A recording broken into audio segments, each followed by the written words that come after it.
Welcome to Voice of Christ to the World channel, transforming lives through the Word of God. Have I committed the unpardonable sin? What is blasphemy against the Holy Spirit? One of the most frequently asked questions in the Christian world today. Many Christians live in fear. They are tensed, mentally struggling, unable to understand whether I have committed the unpardonable sin. If any one of you thinks so, you have come to the right channel and right video. Stay tuned to watch the full message. I hope there will be cheer and joy in your heart.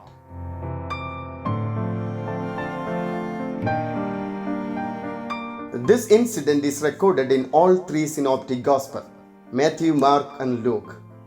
But I would like to prefer Gospel according to Matthew chapter 12 verses 31 and 32.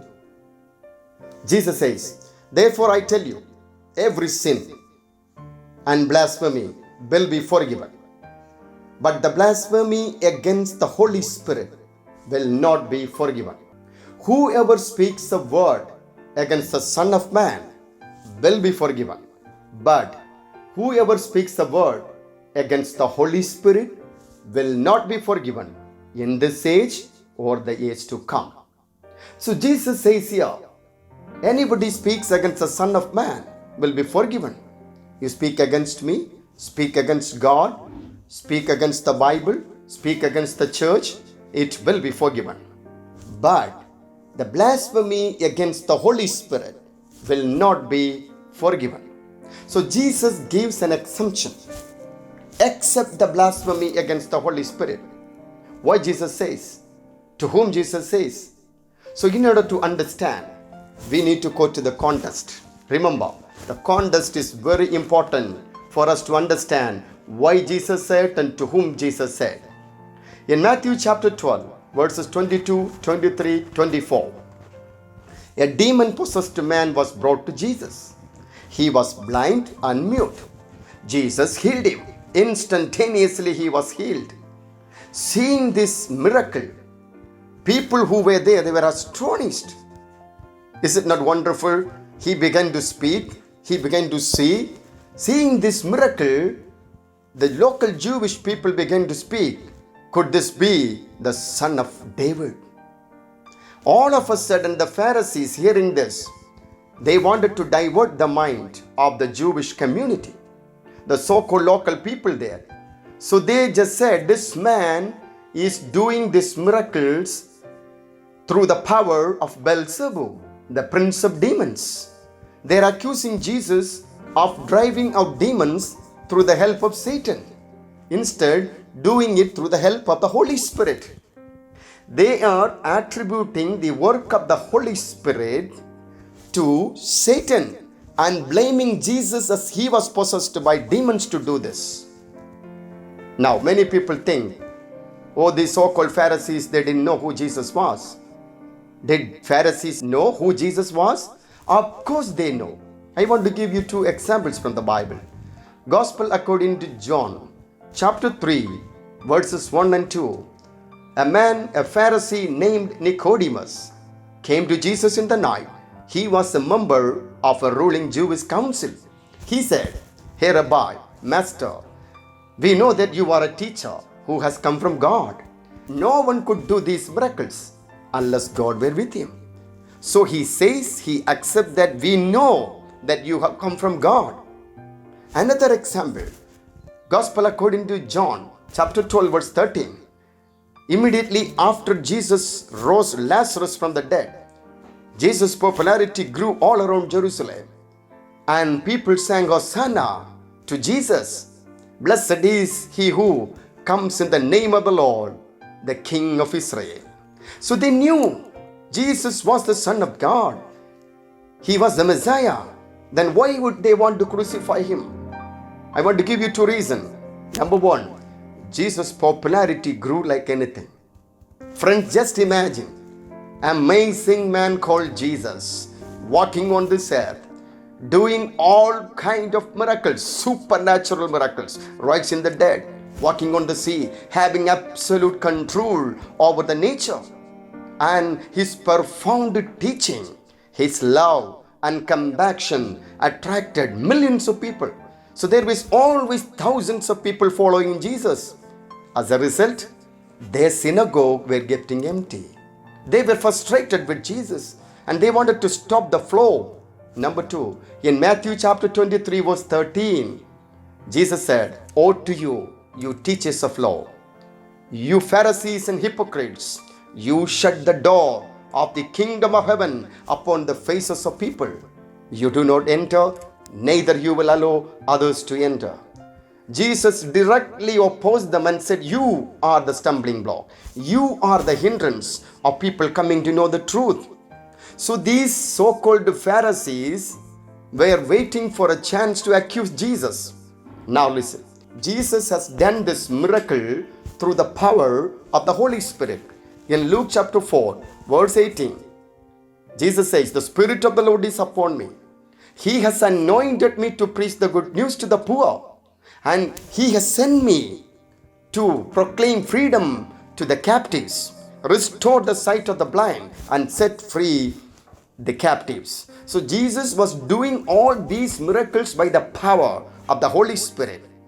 These so-called Pharisees, after knowing this, willfully determined to reject the conviction of the Holy Spirit. In other words, they were stubborn.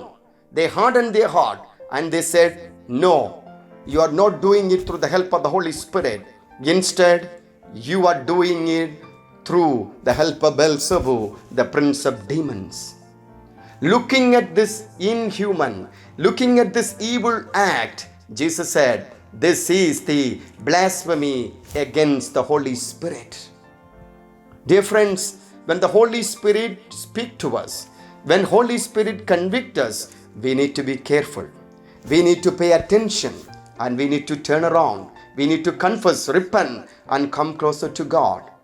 In John chapter 16 verse 8, the Spirit of God is here today to convict the unsaved world of sin, righteousness, and judgment.